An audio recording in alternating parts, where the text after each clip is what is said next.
Cuando hablamos de los evangelios sinópticos, hablamos de los evangelios de Mateo, Marcos y Lucas. Y la palabra sinóptico implica mirar por el mismo ojo. Y esta es la idea que tienen un acercamiento semejante al ministerio de Jesús. Y entonces pensamos en estos evangelios como formando un grupo y hay que tener alguna explicación de por qué son tan semejantes hasta el punto aún de tener pasajes prácticamente totalmente idénticos en el griego, en la manera de formar las oraciones y todo. Entonces, hay que tener alguna explicación para esta semejanza entre estos evangelios, y este es lo que queremos explicar lo que significa la idea del problema sinóptico. Al pensar en este problema, hay varias posibilidades. Es posible que Marcos usó a Mateo y luego Lucas utilizó ambos de estos. También hay una posibilidad de que Marcos usó tanto a Mateo como a Lucas. Es decir, Marcos usó ambos de estos dos.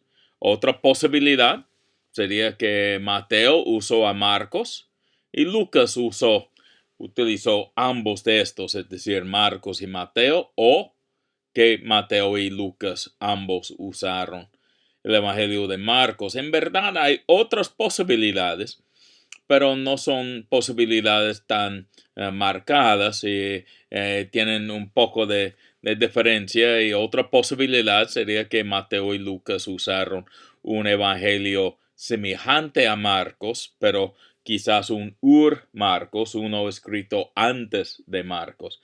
Pero hoy día no son muchos que cogen esta idea. Y más que todo del siglo XIX por los eruditos de ese tiempo. Entonces vamos a mirar estas cosas. Y hay algunos datos que nos ayudan. En primer lugar, Marco tiene 661 versículos. Al parar el Evangelio en el capítulo 16, versículo 8, como es el caso con el texto griego crítico que usamos hoy día. De estos hay 606 reproducidos prácticamente en Mateo, a veces con palabras un poco diferentes, pero el contenido se reproduce en Mateo y a veces son palabras reproducidos totalmente igual a Marcos. Y Lucas tiene 320 de estos versículos de Marcos también, incluyendo 24 de los 55 que Mateo no tenía. Entonces, es decir, nos faltan solamente 31 versículos de Marcos al pensar en Mateo y Lucas. Pero este es identificar los datos y no es una solución a lo que vemos en los datos. Al mirarlo un poco más, Mateo contiene 1068 versículos, más de la mitad, como se ve, 60 y pico por ciento tienen un paralelo en Marcos. 250 de estos que encontramos en Mateo tienen un paralelo solamente en Lucas, es decir, hay solamente 300 versículos que no tienen un paralelo o en Mateo o en Marcos o en Lucas de los que encontramos en Mateo. Y si hay tantos que son paralelos, hay que tener alguna explicación para este. En el caso de Lucas, Lucas contiene 1149 versículos. 320 tienen un paralelo en Marcos, 250, claro, como ya hemos dicho, tienen un paralelo en Mateo. Perdón, hay algo mal deletrado en eso, pero en Mateo. Es decir, que 580 son particulares a Lucas. Pero hay que tener alguna explicación. Y si pensamos en esto, ¿qué es la explicación? Lo más probable es lo siguiente. Es que Lucas dice que él utilizó varias fuentes. Él lo dice en los primeros 4 versículos, que otros habían escrito antes que él, y él va a recompilar los datos y va a hacerlo en orden en el Evangelio. Y tenemos los dichos de los padres eclesiásticos. Ellos dicen que pues Mateo escribió primero, comenzando con Papías, por ahí el año 120, 130 después de Cristo, decir bien temprano. Y él dice que Marcos es el intérprete de Pedro, luego él sigue con la implicación de que haya más, y él habla de Juan también en lo que dice.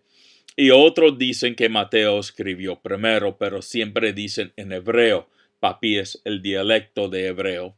Pero de todas maneras, ¿cómo es la explicación? Hay que tener alguna fuente en común entre Mateo y Lucas, porque hay 250 versículos que son paralelos entre estos. Y entonces con estos versículos paralelos hay una fuente, y por no tener un nombre para esta fuente, usamos la letra de la palabra en alemán que significa fuente, y es la letra Q. Y por eso hablamos de Q, de una fuente desconocida pero escrita. Y puede haber sido más de una sola fuente, claro, pero debe ser escrito porque hay una semejanza exacta entre algunas frases, algunas oraciones, de tal manera que este sería algo más allá de la creencia, pensar que pues dos personas iban a traducir algo de arameo, quizás por medio de hebreo, y quedar en griego con la misma traducción. Seguramente tenían ya una fuente escrita. Y entonces pensamos en Mateo como el primero, pero tiene algo escrito en hebreo. Quizás esta es la fuente Q. Es una posibilidad. No podemos decir que somos seguros, pero hay algo semejante. Tenemos este documento Q. La mayoría de los eruditos piensan que este tiene una fecha más tardar de más o menos 50 después de Cristo, el año 50. Y tenemos el Evangelio de Marcos. Y el Evangelio de Marcos, según los datos que tenemos de los padres eclesiásticos, lo más probable es que fue escrito entre los años 65 y 70 después de Cristo. Entonces ya tenemos dos fuentes. Y Lucas y Mateo ambos usan estas dos fuentes. Para Mateo no tendría sentido, aún al tener algo escrito en hebreo, de reventar la rueda, al decirlo así, porque ya tiene la narrativa en griego hecho por Marcos. Entonces él usa una narrativa en griego ya hecho por Marcos y lo combina con lo que ella tenía. Lucas prácticamente hace la misma cosa. Luego tenemos cosas que son particulares a Mateo y particulares a Lucas. Y estas son fuentes, no sabemos si son escritos o orales, quizás algunos son escritos, pero llamamos estos M para Mateo, L para Lucas. Entonces, este es lo que se llama la solución de cuatro fuentes. Marcos, Q, fuente desconocido, M para Mateo, L para Lucas, para explicar los enlaces entre estos tres evangelios sinópticos. Pero de ahí vamos con el evangelio de Marcos. Y al pensar en un evangelio debemos tener un trasfondo para la interpretación del evangelio. Y este implica lo más posible del trasfondo histórico, del tiempo de los hechos y también del tiempo de escribirse el evangelio. En el caso de Marcos, la iglesia dice que Marcos es el autor y pensamos en Juan Marcos, familiar de Bernabé. El quien acompañó a Bernabé y Pablo en el primer viaje misionero, y luego acompañó a Bernabé en el segundo viaje de Bernabé a Chipre, pero de todas maneras es el Juan Marcos, pensamos. La razón por pensar que este es bastante seguro es que Marcos no es un apóstol. Habría sido extraño nombrar a un no apóstol como autor si no fuera que él sea el autor. Entonces, pensamos en Marcos y también sabemos que él tiene vínculos con Jerusalén. Su madre tiene la casa donde se reunía la iglesia en el libro de los Hechos. Y en cuanto a la fecha, según Ireneo, este fue también según el canon Muratori, este fue escrito después del éxodo de la muerte de Pedro y Pablo. Sabemos que Pedro murió en la persecución de Nerón, es decir, más o menos en el año 65. Y entonces esta es la fecha más temprana para el Evangelio. Luego él no da ninguna indicación de que el templo ya había caído. Entonces pensamos antes de la caída del templo, antes del año 70. De ahí sacamos las fechas 65 a 70, con lo más probable siendo quizás después del comienzo de la guerra entre los judíos y los romanos, es decir, después del año 66. Pero no estamos tan seguros de eso. Hay un escrito por un padre eclesiástico que dice que Marcos escribió antes de la muerte de Pedro. A mi parecer, el intento de este autor es dar más validez al Evangelio de Marcos por decir que Pedro mismo puso su sello de autoridad siendo vivo todavía sobre el Evangelio. Pero de todas maneras, los datos más seguros implican que fue escrito después de la muerte de Pedro. ¿Y dónde? Roma es el sitio designado por casi todos. Tiene su afiliación con la persecución bajo Nerón ahí en Roma. Los destinatarios serían pues los cristianos sufriendo la persecución bajo Nerón. Esta es la primera persecución oficial que los cristianos sufren en el Imperio Romano. Y en esta persecución, según los historiadores romanos, Suetonio, Tácito, ambos hablan de esta persecución de los cristianos por Nerón. Varios son crucificados vivos, claro, quemados vivos,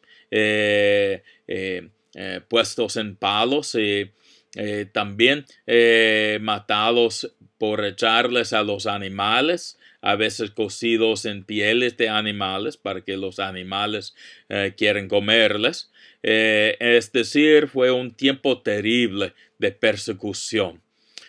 ¿Cómo sería decir qué implica seguir a Jesús bajo las condiciones así? Marcos pone un enfoque tremendo sobre el hecho de que Jesús es el siervo sufriente, el quien sufre por nosotros aún a través de la cruz, y somos llamados a seguir en pos de él, llevando la cruz si es necesario para morir como él murió por nosotros. Es decir, que es un mensaje de fidelidad a Jesús con la esperanza de la resurrección, pero sin dar la esperanza de una vida sin persecución en este mundo. Es un mensaje de que a veces seguir a Jesús implica sufrir una muerte terrible en este mundo, pero implica ser fiel a Dios. Y en este caso, tenemos también la terminación del Evangelio, porque en los manuscritos vaticanos sinaítico termina con el versículo 8. También hay un manuscrito, el sinaítico siriaco, que termina así, y hay un manuscrito latín que no contiene los versículos 9 a 20 tampoco. Entre estos, como no son del mismo rumbo textual, pensamos, no, lo más probable es que no hubo esta terminación de 9 a 20 al principio. Y aún tenemos otra terminación corta que implica que hubo problemas con la terminación del libro. Lo que no sabemos es que si se perdió la terminación del libro, si Marcos no podía terminar el libro, o si este es la terminación que Marcos quería para el libro con el versículo 8. Si asumimos y el versículo 8 es la terminación designada para el libro, entonces la idea sería, como las mujeres huyendo de la tumba con la noticia más importante del mundo, y ellas no querían decir nada a nadie. Los discípulos en Roma, bajo la persecución de Nerón, tienen también temor de decir algo a otros. Y entonces deben entender que las mujeres superaron sus temores y hablaron a los discípulos y a los demás. Y los que están en Roma a largo plazo deben superar sus temores también. Porque ellos sabían que la historia no terminó con el temor, sino con ser testigos del Cristo resucitado. Temas importantes, hay también el tema del reino de Dios, y este es algo sumamente importante en el Evangelio de Marcos, porque es el anuncio central de Jesús en todos los evangelios. Es el tema de suma importancia. Y es que Dios viene para reinar en esta tierra. Y debemos, pues, nosotros prepararnos para participar en este reino de Dios. ¿Qué tipo de reino va a ser? Este es donde Marco tiene su enfoque, dándonos las enseñanzas de Jesús para enseñarnos sobre el enfoque apropiado del reino de Dios. Y va a ser un reino no impuesto de momento, sino como un grano sembrado en la tierra, va a crecer casi de día y noche sin darnos cuenta. Va a ser un reino que crece, pero no con una guerra, sino poco a poco. Va a ser un reino que, pues, en algún sentido depende con nuestro deseo de escuchar a Dios. La parábola de la semilla, el sembrador en Marcos 4. Va a ser un reino que no necesariamente se centra en el templo.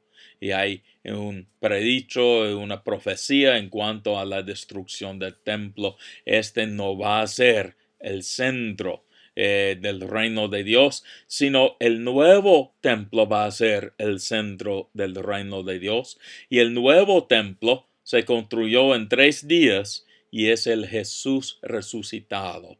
Entonces, si uno quiere acercarse a Dios para participar en este reino, debe acercarse a Dios por medio del nuevo templo, el Jesús resucitado.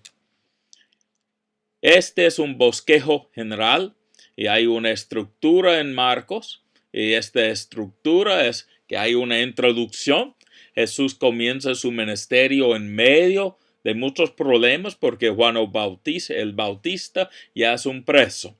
Pero Jesús va a Galilea, exactamente donde Juan, el quien puso a Juan, Herodes, Antipas, reina, y entonces él entra en algún sentido en el fuego al ir a Galilea. Él tiene su ministerio ahí en Galilea. Luego, al aumentarse las presiones, él comienza a salir a otros sitios volviendo a Galilea. Y al final él pasa a Jerusalén. Esta es una organización geográfica de la historia del ministerio de Jesús. Es decir, uno puede organizar la historia en varias maneras. Puede ser cronológica, y así es, claro, pero dentro del marco cronológico puede ser según personajes. Pues este es sobre Jesús, no hay varios personajes. Y puede ser a base de sitios geográficos, puede ser a base de otros temas. Marcos usa, y también Mateo y Lucas sigue se ve en el libro de los Hechos, por ejemplo, aún los Hechos sigue Jerusalén, Judea y Samaria, luego los extremos de la tierra. Es un desarrollo geográfico que él va a usar. Juan no usa este tipo de desarrollo. Y por eso vemos viajes siempre a Jerusalén, viniendo, saliendo. Y este es a diferencia de los sinópticos, porque con los sinópticos la región geográfica de Jerusalén va a ser tratado al final del Evangelio. Y claro, termina con la resurrección. Algunos han dicho que no hay resurrección en Marcos. ¿Qué cosa? No, claro que sí. Jesús no está ahí en la tumba. Hay resurrección que ha ocurrido ahí en Marcos también. Este es una introducción a Marcos, el trasfondo de Marcos. De ahí vamos al texto al cubrir el ministerio de Jesús.